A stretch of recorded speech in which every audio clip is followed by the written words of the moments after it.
du Bénin aujourd'hui en pont vers l'avenir.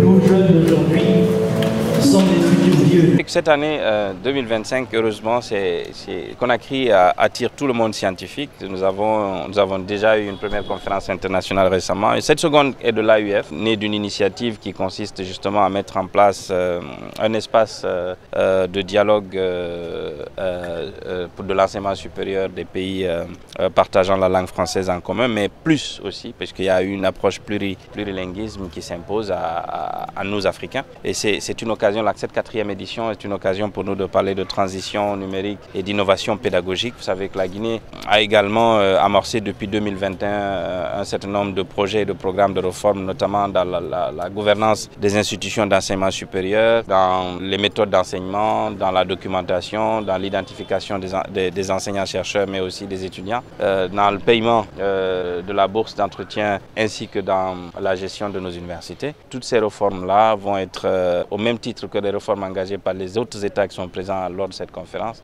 partagées. Et nous allons partager aussi nos défis ainsi que les perspectives de collaboration et de partenariat. C'est donc pour nous une opportunité, un honneur de recevoir tous ces pays-là afin que l'on puisse discuter de l'avenir de l'enseignement supérieur d'un point de vue innovation et transition numérique. Alors quand vous avez 14 pays africains autour d'une même table, autour d'un sujet aussi crucial que la transition numérique et l'innovation pédagogique, ça ne peut être que très riche d'idées et de collaboration. Nous allons d'abord faire le point sur tout ce que fait chacun des pays participants. Nous sommes très heureux d'être en Guinée par rapport à ce sujet parce que justement la particularité de cette conférence, c'est que chaque année elle a une thématique différente, une thématique principale. Et la thématique de cette année, c'est précisément l'innovation pédagogique et la transition numérique. Et la Guinée est un exemple à suivre dans ce domaine puisqu'il y a eu beaucoup d'évolutions ces 3-4 dernières années avec des innovations numériques justement très intéressantes à étudier. Donc le premier objectif, c'est de faire un état des lieux de ce que font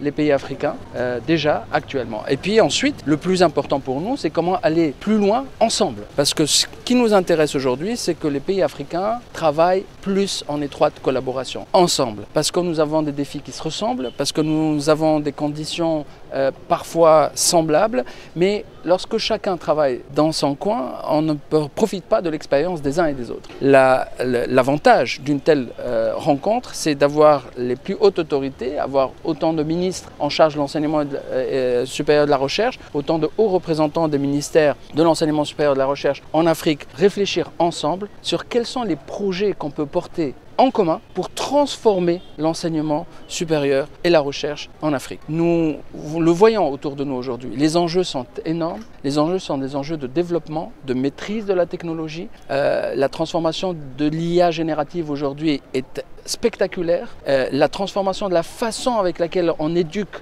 est spectaculaire. Et il ne faut pas que l'Afrique rate ce train de changement majeur qui est en train de s'opérer. Et on ne peut réussir cette transformation qu'en étant ensemble et que chacun apporte sa connaissance, chacun apporte sa pierre à l'édifice et j'espère que toute l'intelligence collective qui est présente ici dans cette grande conférence pourra réfléchir sur la voie qui nous emmènera à faire développer l'Afrique, mais surtout avec le savoir et la connaissance.